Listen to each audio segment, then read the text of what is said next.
Bonjour Fabrice Bardèche, bienvenue au Figaro étudiant. J'aimerais d'abord que vous me parliez un petit peu de la création du groupe Ionis et aujourd'hui ce qu'il en est.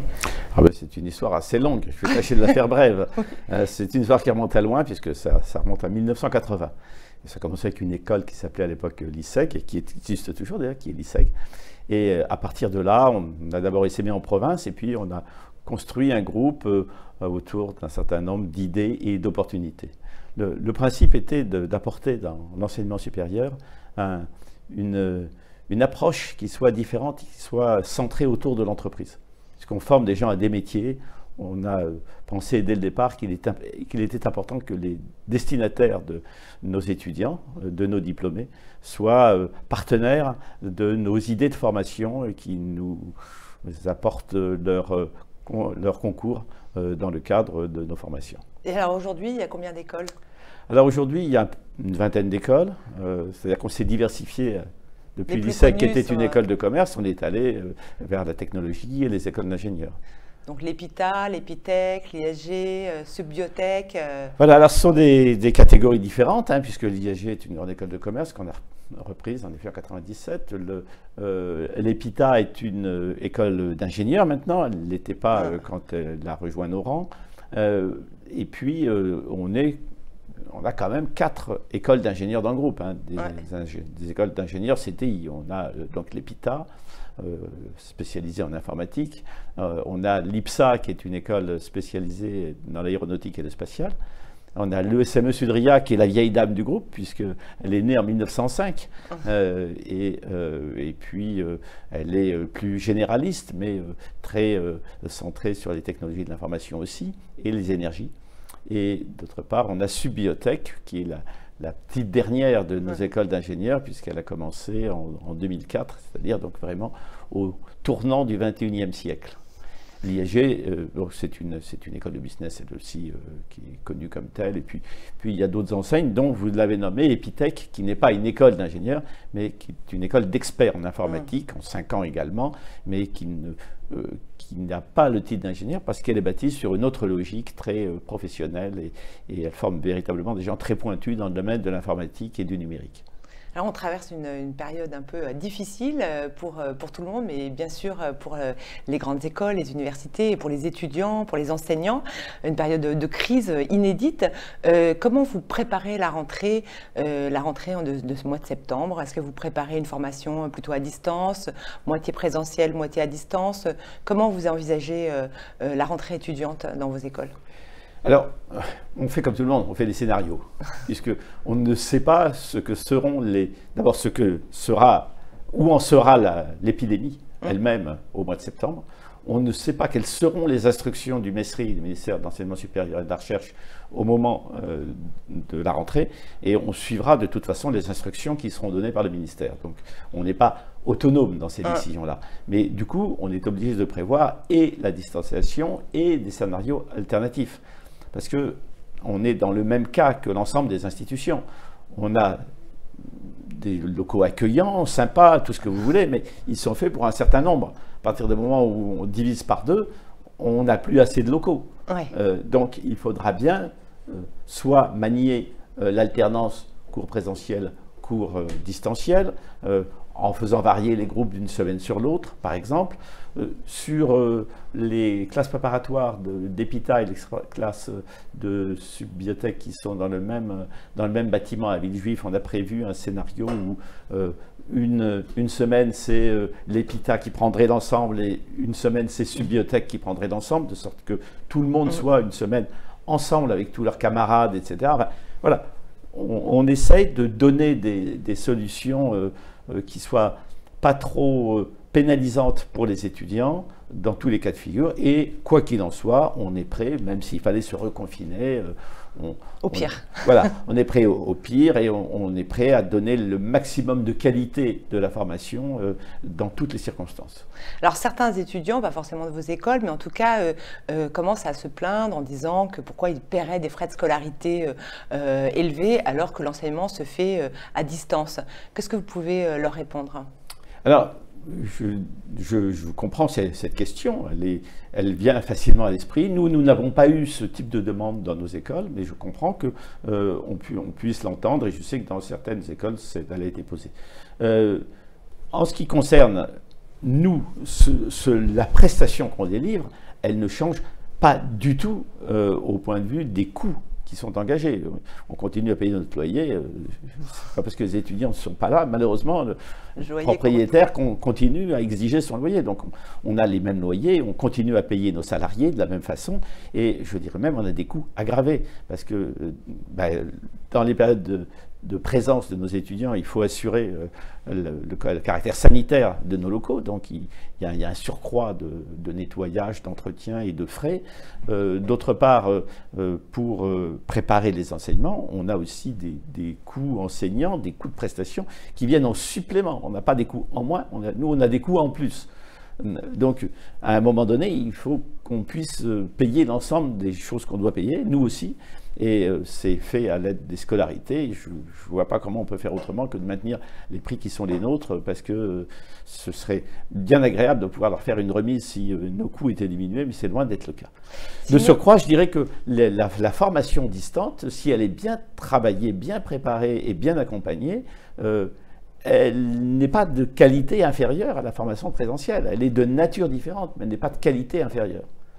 D'accord. Sinon, au niveau, il y a beaucoup d'inquiétudes pour les écoles au niveau de l'international, puisque bien sûr, ces écoles en général ont une forte présence, soit en envoyant des jeunes à l'étranger pour des échanges avec des universités ou des écoles étrangères, ou pour faire des stages à l'étranger, soit en recevant des étudiants étrangers dans certaines de vos écoles.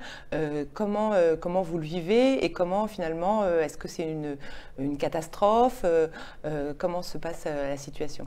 Alors c'est pareil, dans le groupe sioniste, il a fallu qu'on s'adapte sur cette situation et qu'on envisage différents scénarios. Et en fait, il y a eu des réponses un peu différentes entre les écoles, tenant à la nature de nos écoles et à l'organisation propre à chacune de nos écoles. Si je réponds à un des volets de votre question, c'est les étrangers qui viennent nous voir.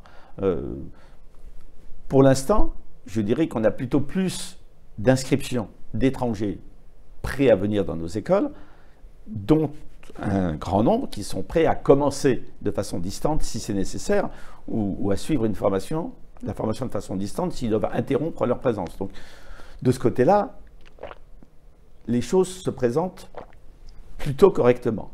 Après, quelle va être la réalité quand il va falloir rentrer et que les gens vont être à distance, je ne peux pas vous le dire, je ne le sais pas.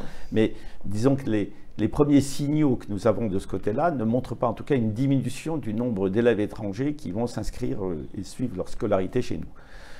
Pour nos étudiants qui, dans le groupe, partent tous ou quasi tous à l'étranger pour un semestre ou 2 semestres, il y a des réponses différentes selon que on est dans des zones qui sont ouvertes pour les Français ou pas ouvertes, selon qu'on est dans un pays sûr ou pas sûr, selon que les familles de nos étudiants acceptent cet éloignement ou ne l'acceptent pas. Vous voyez, et il y a une part de décision collective et une part de décision individuelle.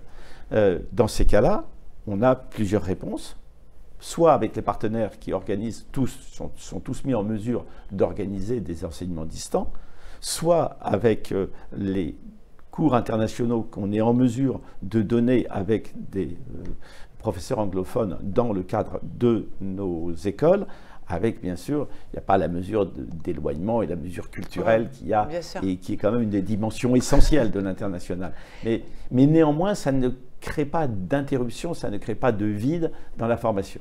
Si je prends l'Epitech, aujourd'hui, on travaille à l'Epitech avec des campus internationaux qu'on a créés à Bruxelles, à Barcelone, à Berlin, à Genève et également pour une part à New York. Ce sont des campus qui sont les nôtres.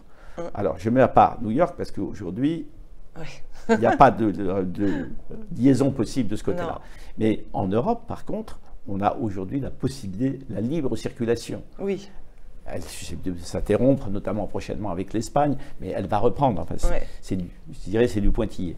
Et là-dessus, on s'est mis en mesure de pouvoir faire suivre un enseignement international par tous les étudiants d'Epitech sur un des 4 campus, avec une transitivité entre les 4 campus. C'est-à-dire, si je vais à Barcelone, mais qu'il y a des cours à Berlin qui m'intéressent, je vais pouvoir de Barcelone suivre non seulement les cours de Berlin, de Barcelone, mais également une partie des cours de Berlin. Je peux aussi choisir un cours de finance à Genève, par exemple. Donc, on a, grâce d'une certaine manière au Covid, mis en place cette transitivité de l'international qui a donné à tous nos campus une forme de transitivité de l'un à l'autre pour les étudiants. On devient de moins en moins dépendant de l'assise géographique dans laquelle on se trouve. Sinon, bien sûr, on parle beaucoup de génération sacrifiée, de génération Covid, en termes d'emploi, d'insertion, de stage, beaucoup d'inquiétudes. Comment est-ce que vous avez déjà vu les conséquences en termes d'insertion des jeunes pour la rentrée, par exemple? Est-ce que c'est quelque chose qui vous inquiète? C'est quelque chose sur quoi on s'est immédiatement mobilisé. C'est-à-dire qu'on a mis en place des services d'accompagnement des jeunes sur leur premier emploi pour le cas où ce serait nécessaire.